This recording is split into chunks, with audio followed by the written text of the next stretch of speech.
Well, we've just played this map so much. Everyone really prioritizing it, and that makes me really feel like, generally when that's the case, it's because second pick on that map is either better or even as first pick. So generally, you know, when that's the trend, and it looks like Fnatic's just coming right out the gate, not wanting to deal with that Malthael, which has been, you know, a staple of Tempo Storm, as well as it allows them to go into a lot of their, you know, their 4 melee composition. You cannot do it without the Malthael, or we haven't seen them do it without the Malthael. So smart ban coming out by them.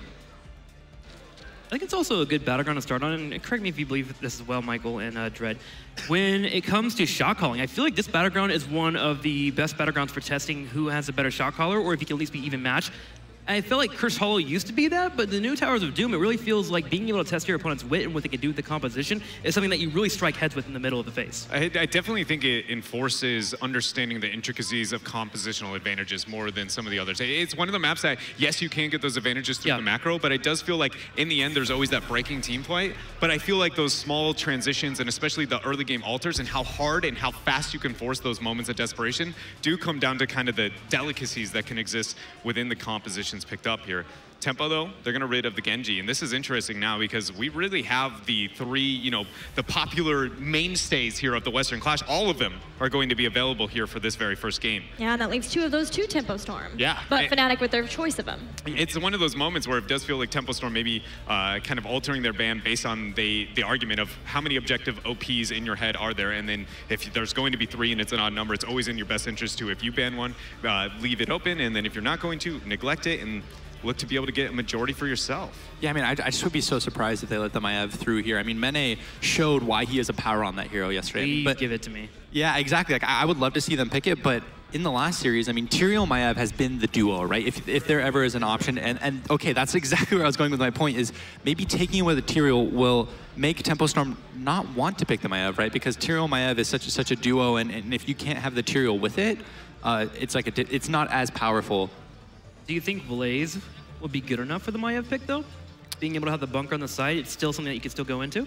I mean, I think it's good enough. I would expect to see the Blaze Maiev here, but I definitely feel like the Tyrael is better just because he is able to speed him up. As well as, you know, we saw in the replay of the last series that 5-man sanctification to basically, okay, yes, you clumped us all up, but thanks for clumping us up. Now we can get a really good sank.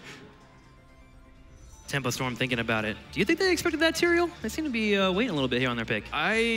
I don't think they expected it maybe this fast for Fnatic. I can't help but feel like a lot of the teams here should have started to assume that Tyrael and the synergies with Maiev, if they get more abundant than the hero itself, then it's better to pick the counter, or the synergies and counters that go with it than the hero itself.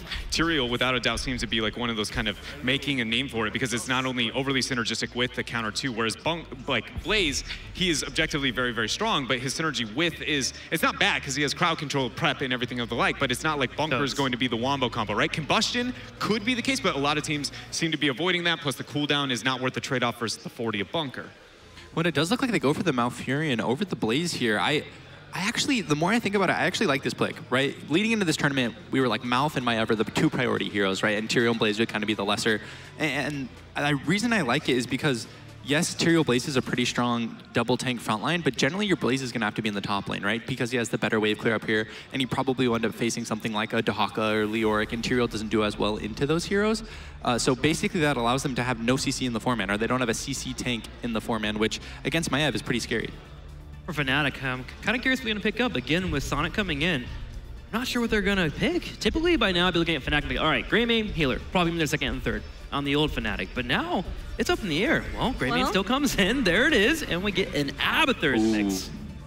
This is really interesting, the fact that because the Blaze now being neglected there, Tempo Storm has the opportunity to kind of look for whatever they want into the side lane if they feel like it's going to gain them a major advantage, especially into an Abathur comp. I feel like you immediately need to put more concentration on how those lanes are going to function. And you now, because not picking the Blaze and Fnatic not being willing to commit to it, you have a huge advantage in the 3-4 in this secondary ban phase. You can ban one and pick the other for yourself. Even if you draw the ban resource out from Fnatic, I'd still say that was worth the call out with that, you know, adjustment with their 1-2 in the Maiev Malfurion.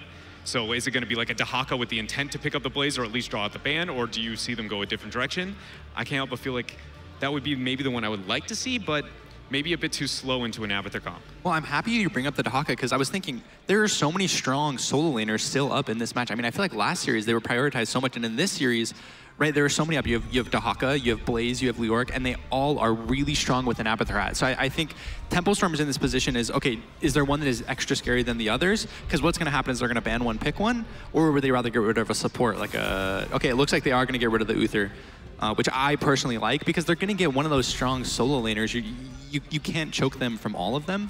But that's where I would disagree on why it's worth paying attention to the side lane, is because the Abathur is going to be able to compensate for any mismatch that you have in favor of Tempo Storm. You essentially have bought the, yes, you are going to be able to pick up that side laner that is advantageous, but Abathur is going to even out the scales. So unless you make up for that in a different area through the team fighting, which I don't feel like the ban and pick phase, we see that from Tempo. It's not like it's bad, but again, this comes down to like those small things that you look to get those advantages throughout this game, and Towers of Doom is very much a map that you have to be considering, especially, again, because of this Abathur from a European team. How was Tempo Storm's Murd in gameplay?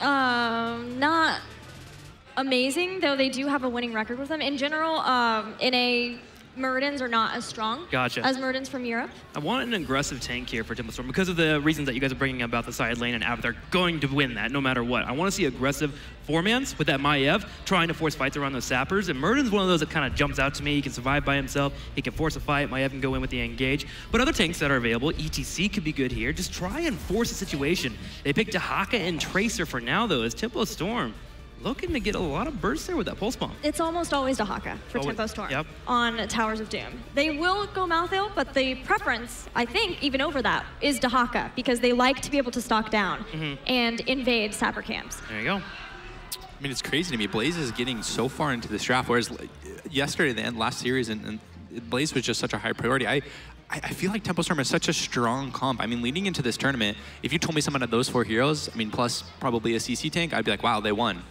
But as the meta is kind of evolved, I feel like the Greymane Abathur is going to have to get a lot done, right? Like, I feel like that Greymane clone is going to have to really focus on either zoning out the Maiev or zoning out the Tracer, and we are going to get a Diablo Rhaegar. Okay. Dread, the Diablo Tyrael, that is an old duo. It's extremely good into a Maiev as well, I believe, just because Maiev is so focused on whenever she hits her art, this is going to be the fight. And so any kind of counter momentum you can gain at any point in time is very useful. Malfurion, he's one of those heroes that, I mean, we look at typically in the meta to be able to make that happen, but Diablo is without a doubt one of the safest, not because of his survivability, but because it's a global AoE CC that is inevitably going to hit unless he is going to be crowd controlled in those circumstances. So I like it. Even if it just causes displacement in the positioning, doesn't hit anybody, if it stops Maiev's combo, that is really all that might be necessary within this win condition, because then that's when you see the Tyrael double Greymane all-in composition. And I mean, unless you one-shot with Maiev Tracer, it's going to be a very advantageous fight for Fnatic. Yeah, I think you're really hitting the nail on the head here. Diablo typically doesn't come out for Fnatic. Let's Tomb of Spider Queen or Infernal Shrines. We can get the control and then get the actual fights around objectives. But Diablo being here as a reactionary pick when we normally see that Murd, very different for Fnatic. And there's another situation where it gets even more creative, right? With the, if you want to avoid the APOC, there is still an opportunity to just take the Lightning Breath. It's still the exact same concept. True. But then it's synergizing with the Tyrael. I'll say that I feel like I would like to see the APOC. I think it's generally going to be the safer one, because Maiev is not necessarily going to be with a group when she ends up using those heroics. And just like, if you drop the Lightning Breath just to zone, Diablo's going to typically die. So even though it's a longer cooldown, I like to see the APOC choice, but I think either is an option with that kind of intent. Garrosh has been a niche pick throughout yesterday. He is currently 1-1 in his win rate. Mike, what do you think seeing that Garrosh come out for Tempo Storm? I like it. I mean, it's so crazy to me. Garrosh and Diablo were picked and Blaze was not, right? I mean, so they have specific things that they wanted from these tanks. I think that Diablo is going to be unkillable, and I also really like the Garrosh in the sense of, like, if Tyrael takes the sword in or Diablo Qs in, they're just going to get flipped back. It's the same thing with ETC or Nubrak. Once they use their engage tool, Garrosh generally would throw them into his team and then taunt them, and then they're going to die. Trick, additional thoughts on the draft? Claws and the Gorehounds are coming out. We're starting to get to the point in the tournament where the odd strategies are being thought about, finally coming in to see how they're going to match up. And I'm excited. We've seen Garrosh do pretty well in the matches. We had Ishbu play it really, really well. Right. We had Mavsio as well play it, the double Garrosh with the Abathur clone. And now we can have some forced fights, but I am a little bit worried. The counter momentum that Dread was pointing out with the Diablo being here and the Tyrael as well, and Abathur typically means that a team can pull away from fights pretty often. It's going to be hard for Garrosh to get those picks. I think there's a lot of dependence in the laning phase here for Tempo Storm to get a lot of those kills with the Garrosh. Okay. It's going to be pretty risky if they don't get that advantage 1 through 9. Mike, prediction? I'm gonna have to give it to Tempo Storm. I feel like they just have such a strong core, right? They have that Tracer mouth, Maiev, and I feel like they're just gonna take it this game. I believe in the Sonic Dream. Going with Fnatic. I as well believe in the Sonic Dream and the counter momentum. I'm going with Fnatic. I'll keep with NA, the NA counterpart. They picked that Garrosh for a reason, and let's see how it works out for them. You guys at home have been voting all draft long for Tempo Storm versus Fnatic in this first game, and it is more EU favored. I'm sensing a pattern here, and I don't know if I like it. I like it. I'm a fan. I knew you would. All right, let's head to the casting desk for Vandy versus Kaldor, or with Kaldor for game 1. Vandy win. I think the theme for the cast was already set by Gilly right there, so apparently I'm going to be under salty during that match. Yeah. Anytime that, you know, one of our boys die, are you going to take the NA side now? Well, yeah, I have to. I mean, Arcade has dropped out now, so once again, ANZ, part of America region, I feel like I have to. Well, with game 1 starting up, and to the left side, we have Tempo Storm, the NA representative, with Cattle on Garrosh, Glorang on Dehaka, June on Malfurion, Psalm on Maiev, and Fan on Tracer. Ladies and gentlemen, give it up for Tempo Storm! And let's raise the roof here as well for Team Fnatic, rocking the red with Mene on Abatha, Breeze on Diablo, Benny playing Tyrael, Smexy on Rhaegar, and Sonic playing Greymane. That was a little bit anticlimactic. We literally just went into a pause. But that's all right. We did love the noise. We appreciate you guys making it out there. I think NA is a little bit nervous here. Glorang immediately pausing the game. Nerves definitely involved. Fnatic looks cool, calm, and collected. It's a tactical timeout, like, you know, in sports. Oh, they're going full 3-2-3 here? Yeah, exactly. Let's go. But... Lag F. Yeah. Oh my gosh. Okay, so I guess with the casters, with the analyst desk saying as well, they're believing in the Sonic Dream. Do you believe in the Sonic Dream? I was really impressed with him yesterday and how well and seamlessly he fit into the entire setup. So they apparently did really well with him in scrims. He fits well into the team too. A couple of really fun stories with him as well, because he has such a massive focus on Hero League and this entire experience that he's not really experienced in the competitive setup. And Smexy told me that when they played the previous series, at one point when they just won the fight around the boss, he said, okay guys, I'm going to top off in the middle, I'm going to go to the fountain. And then Smexy just started laughing, said, no dude, you're not, we're going to finish in core. And he was like, oh, okay. So he's just completely ingrained in this Hero League mentality where the team has always to tell him, okay, listen, we're doing this now. But he adapts really well to it, and of course he follows the call. So it's pretty funny just to hear those stories. It is. And I mean, like you said though, being able to adapt quite quickly on the fly, a very, very advantageous, I guess, personality trait to have. And also just showing that you're not too proud, sorry. Yeah, there's a couple of things with him. And I mean, he has the skills here. He was following every combo yesterday, and he did just so much work. On Jaina in particular, when they were playing on Braxis. So I'm really interested to see what he can pull off against Tempo Storm, because this is, of course, a whole different beast that Fnatic is now facing. I mean, looking at Tempo Storm's draft as well, they have secured the Maiev as well as the Tracer for themselves. We saw them whipping it out for the first time with Sam on that Maiev and also Fan on that Tracer. First time for the HGC. They had really nice results, and I feel like this is kind of a pre-rehearsed strategy that Tempo Storm have going for them. Oh yeah, definitely, especially now around Maiev as well. We currently also see that we have on the side of Fnatic again this combo with Greymane and Tyrael, and that combo has actually done really poorly at the Western Clash, but hold that thought for a second. The camp is taken, but Tempo Storm is going in for a potential kill. Cattle already in a little bit of trouble, but so is Sonic. Fnatic moving out after claiming the camp. I like that. It's very, very aggressive plays, but they can afford to do it. We've seen Garrosh twice in the competition, and always, I was just remarking, his passive is just so annoying to deal with because the lower he gets, the more armor. It's very, very deceptive. So yes, he's low, but he's actually super tanky in terms of how much damage he's mitigating. Yeah, he's actually doing really well, sitting at a 2-0 at this point. And that brings us back also to the combo Fnatic, as I was talking about a bit earlier. Tyrael and Greymane have really suffered as the Western Clash. Tyrael, for example, is sitting on a 38% win ratio, and Greymane only at 25 with 2 wins and 6 losses. So Fnatic is trying to set that up with the enhancement of Abatha, who can now also help out. But I'm really curious to see if they can put enough pressure on the Tempo Storm in those big fights. Yeah, will it be enough? And I mean, that's what I was asking about. I'm like saying, why do you think that is? And because Greymane, yes, he has received a little bit of a nerf, but yes, the poke has been, I guess, taken away from me. He can build differently, but I do like that the Abatha then, it's like almost like when you've got the Maiev, you're pairing it with the Tyrael, you're really just, I guess, patching up those weaknesses that they have as a hero. Yeah, one of the problems with Greymane that you have now is that if you really commit to the Worgen form, if you commit to the melee, you have to go deeper. You have to actually commit more to these fights, where with the old cocktail build, you could just poke for eternity, and then at some point really start the engagement to confirm the kills. And now you have to expose yourself way more on that setup. And I feel that's one of the moments where he struggles here. I'm also interested to see now what's going to happen for Greymane on level 7, because there is range that you can take against Tracer, which can be absolutely fantastic. But if you also run him as the main damage dealer, there's a good argument to be made for Wizened Duelist. So there are definitely options right now for Sonic on the level 7 talent. Exactly. The level 7 is really a good indication of what build you want to go through with that Greymane. Olioros' June is in trouble and he goes down. Malfurion is dead and Psalm is trying to make it a counter kill as they push Sonic in. Greymane trying to escape here. Eyes in the Dark already being used too. Smexy about to escape, but Tempo Storm gets the counter kill and makes it a 1-for-1 trade. Tempo Storm just showing how much burst potential they have. Psalm just chunked June, absolutely. But here we go. Tracer is also falling to the Abathur.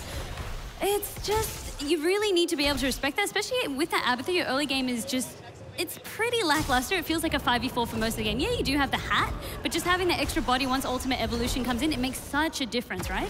Yeah, definitely. You're absolutely right. For the team fights, it's a huge part. But one of the advantages you have with Abathur just came into play as we saw Tracer attempting to steal, well, maybe not steal the channel away from Fnatic, but at least interrupt Tyrael, because Tyrael just simply called for Abathur. Abathur moved in, and then they could hunt Tracer down and get that kill confirmed. So that's one of the advantages that you have. You will always win the solo lane or the 1v1 duels, because Abathur can help out so easily. Because it's never a 1v1. You've got your buddy there with the hat.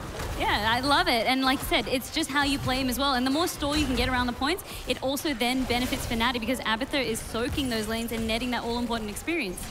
And especially with the build that we're seeing for Abathur here, so you're going for more or less a bit of a pseudo-support build with the Carapace build. This level 7 is a bit of a difference that we're seeing here for Fnatic, trying to go for the Vile Nest so that they have the extra slows. As is really, really helpful if you're slowing down rotations on the map and makes also your solo laner so much safer. But up to this point, Tempo Storm has done really well. They've taken the lead in experience. They're stealing Fnatic's camp away on the right side of the map. And they also have taken the lead when it comes to hit points on the core. Yeah, they're trying to abuse a little bit of that weaker early game that they have. But now Cattle, he is dropping, he is low. Breeze just looking to see if he can lay on a little bit more damage, but the disengage is going to be here.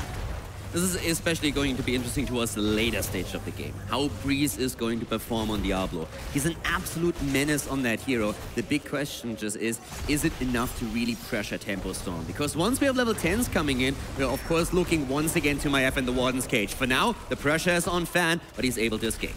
Yeah, Fan, he's just going to be a really hard target to lock down. If he does, however, that burst potential is definitely there. And I mean, we were talking a little bit about the talents that Greymane had picked. He did pick up that Quicksilver Bullets, indicating that he was preferring the range over the high risk, I guess, high reward that Wizened Duelist can provide.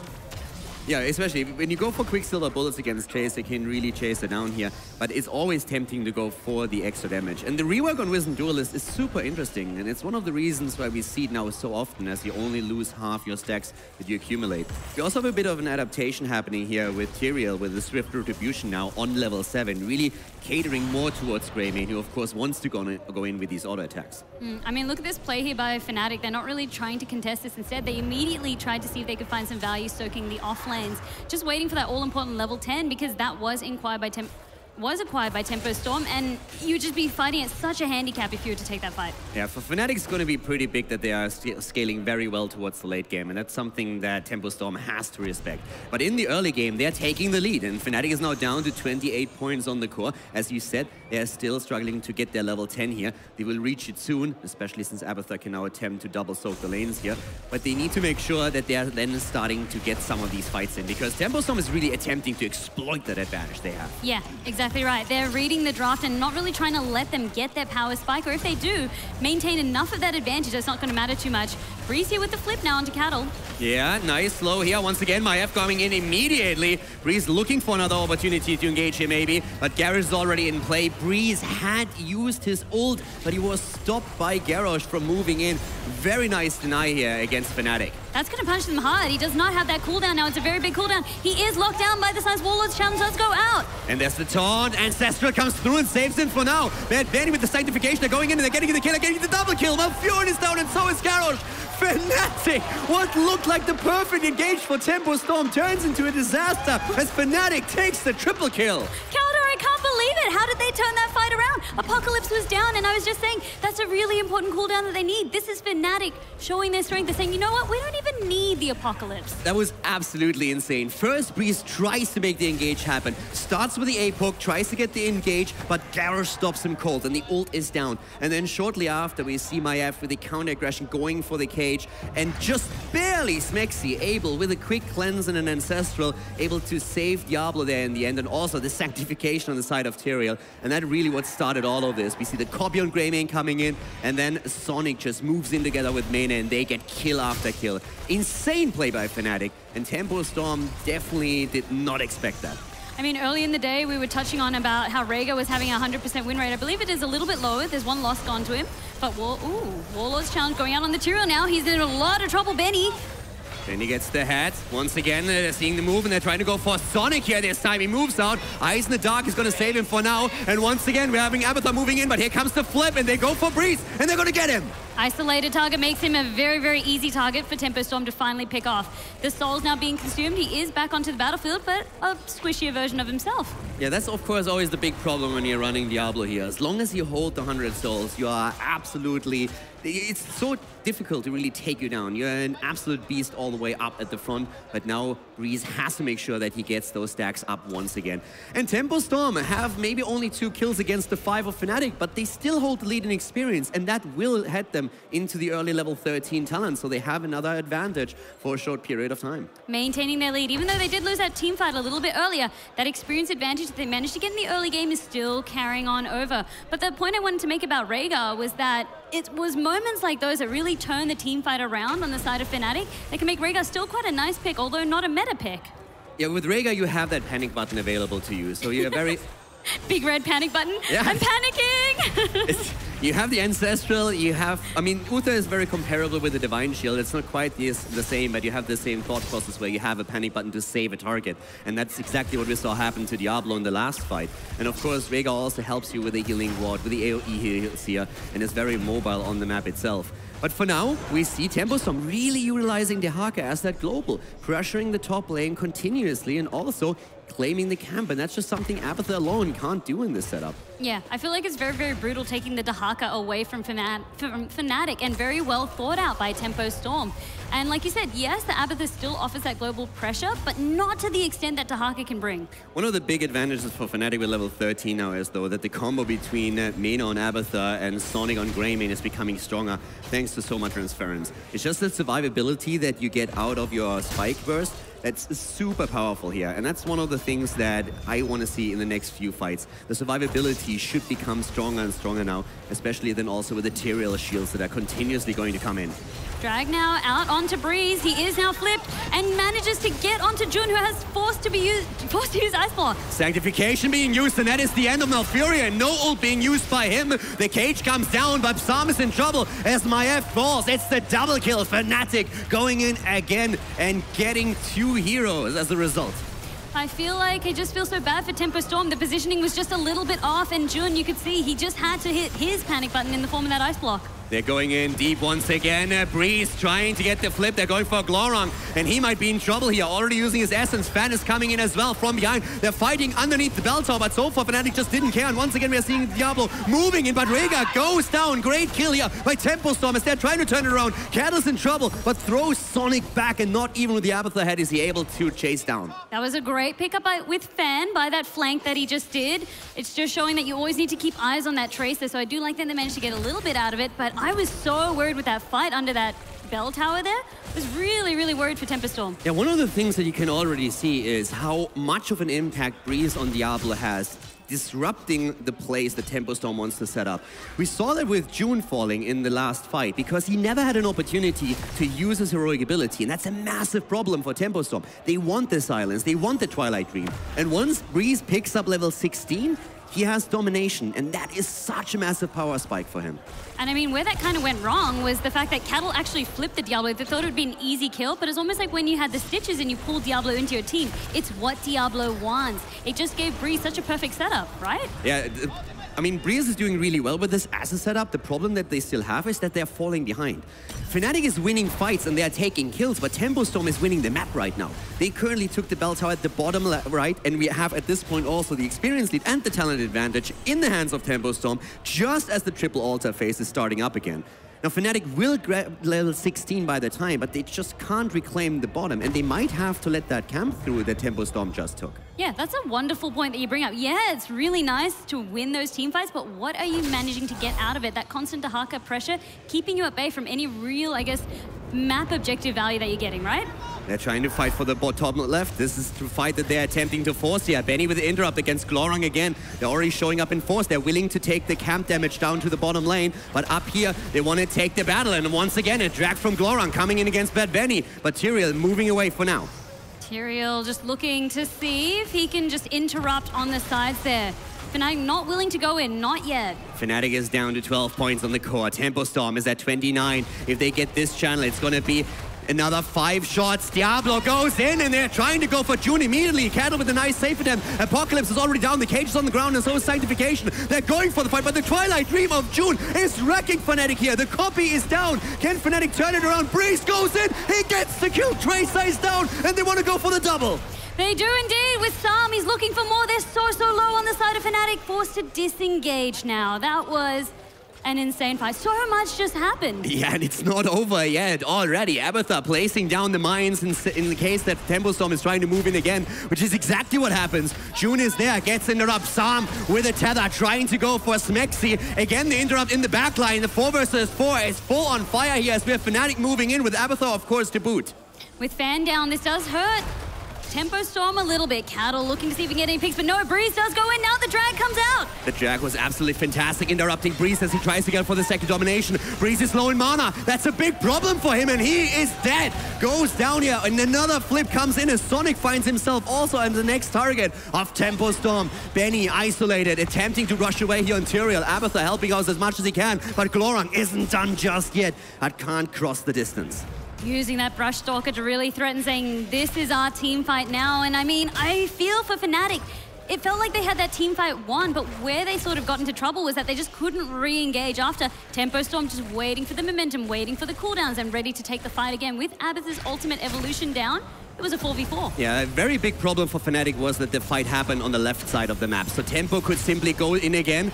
And, well, they might be overextending here a little bit. Sam is already in trouble, and they are desperately trying to defend that bell tower. But Fnatic wants it, and they are willing to commit. Just happy to poke here, give them, I guess, a little bit more pressure. They have also taken the sappers once again in that bottom lane, so that will still be constant pressure. And you were saying as well, the call that Fnatic made was, we're going to sacrifice these shots with the full intention of winning that top left altar, which did not happen. So they got double punished. Yeah, as I said, like, the big problem for them was really that once they got the kill, they were all low.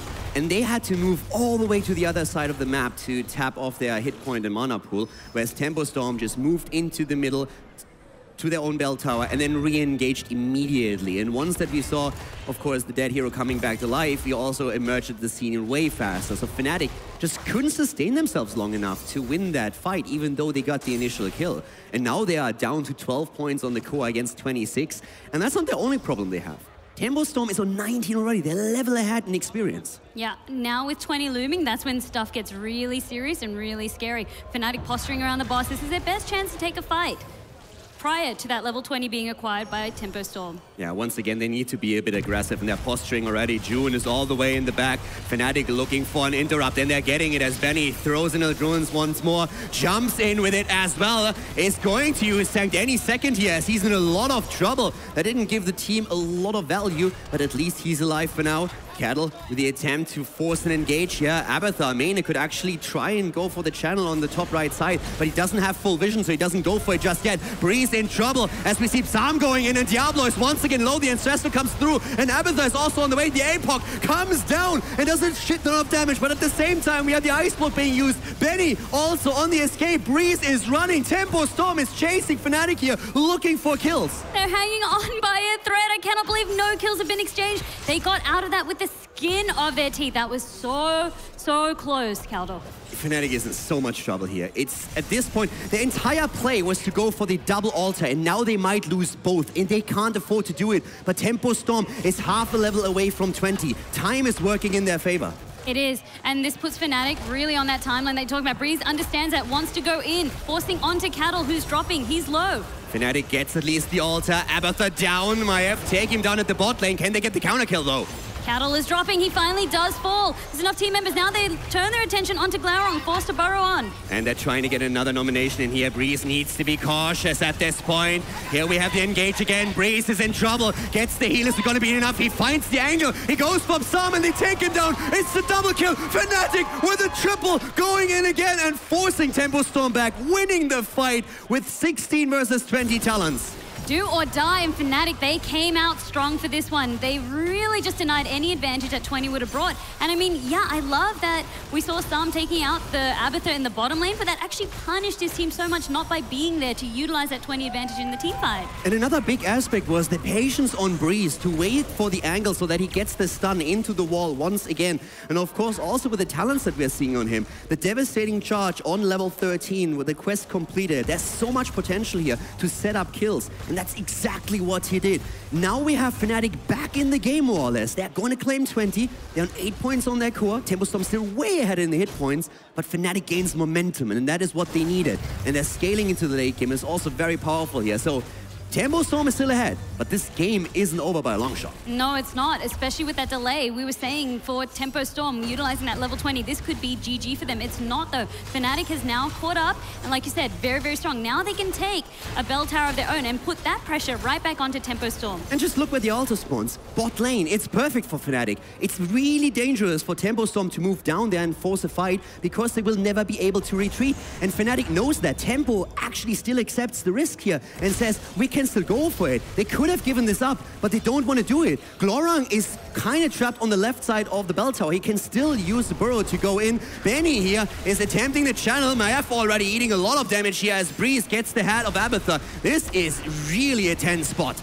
Like you said, there's not going to be any retreat available for Tempo Storm if they choose to take this fight. So they need to make sure that they're able to win it. Breeze is going for the stun, but doesn't get it against Fan. He's already tethered. Apoc comes out and just forces them back. They can't grab onto anybody yet. Where is the Haka? The Haka burrowing in now finally, but the kill is already happening. Tracer is down, and there's more than that brewing as Plum is all of a sudden in trouble here. He has the cage, but that's not going to be enough. The double kill against Tempo Storm as Fnatic is going for kill after kill. They go for Cattle. They can't get him just yet, but here comes the Ancestral enabling Sonic to chase him down, trap the kill, and now Fnatic is in full control of this game. They are running away with it, and they're not even going to bother to capture that altar. The reason being, they know that they can use these death timers to get more value out of it.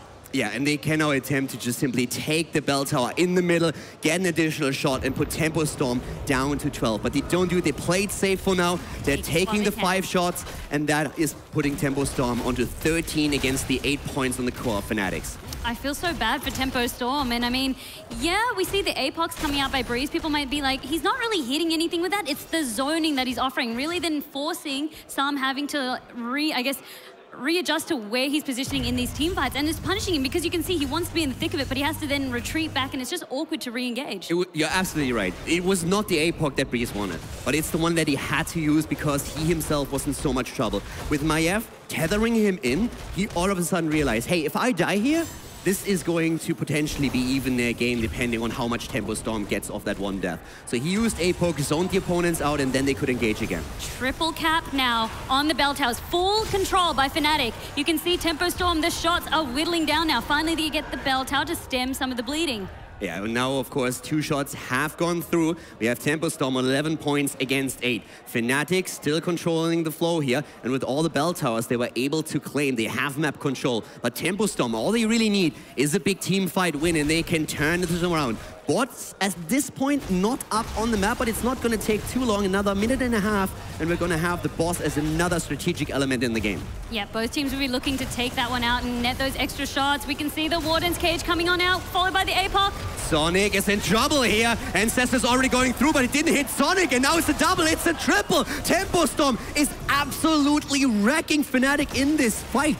The resets coming out from the Fan of Knives is just chunking absolutely everyone. Breeze just trying to go in. He gets the kill! Look at this guy go! Breeze oh my God. just turning beast mode here, and with the help of Abathur gets a kill that's going to buy them a bit of time, but we have a double altar on the map. And right now, that wouldn't be game, because Tempo Storm is only controlling 2 bell towers. They try to cap the bottom left, there would be a third. Boss is gonna be up soon, so Fnatic is still in trouble, but they're trying to delay this a bit.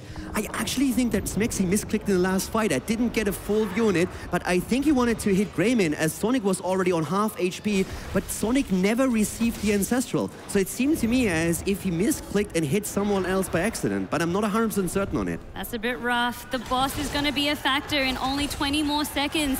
And with these bell towers falling back and forth, you can see how much space and how much time then gets sunk into taking them back.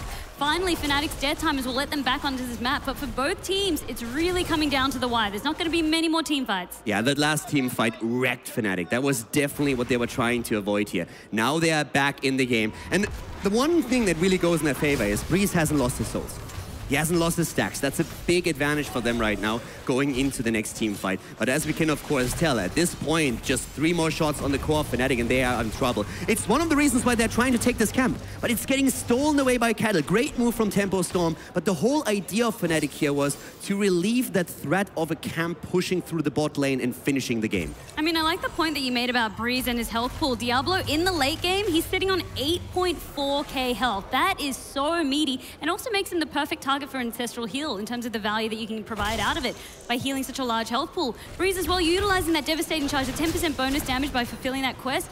He hits like a truck and he can also receive damage like an armored tank. Yeah, and Fnatic is now using him at that front line for exactly that reason. They need to take these Zappers down, and that's what they're doing. Going straight for the bell tower again. Double altar, which means Fnatic has to be aggressive. They need to aggressively take the top. And this is why they move to the top lane this early, because they know they can't take down the bell tower at the bottom right. And to be honest, I think that's a bit of an issue. If we at any point have someone sneaking down Dehaka, for example, and trying to claim a camp at the bot lane, it's only a minute out until we see it again. And Tempo knows what's happening. They're posturing here already. Tempo trying to do a checkmate of their own, forcing this onto Fnatic. The flip is nice. It then disengages Breeze out, and he's Umbral binded into the bell tower. The copy is in. Menes going for the copy here and tries to immediately put some pressure on them, but that's already an ultimate burn, and it's a very important one. The cage comes out, the right side channel goes through, and that's Tempo Storm winning the game as we see them sneaking the top right altar. Fnatic just not prepared for it, and Tempo Storm with a bit of a sneaky move here, able to finish the game out after they set themselves ahead with a fantastic team fight. Caldor, that was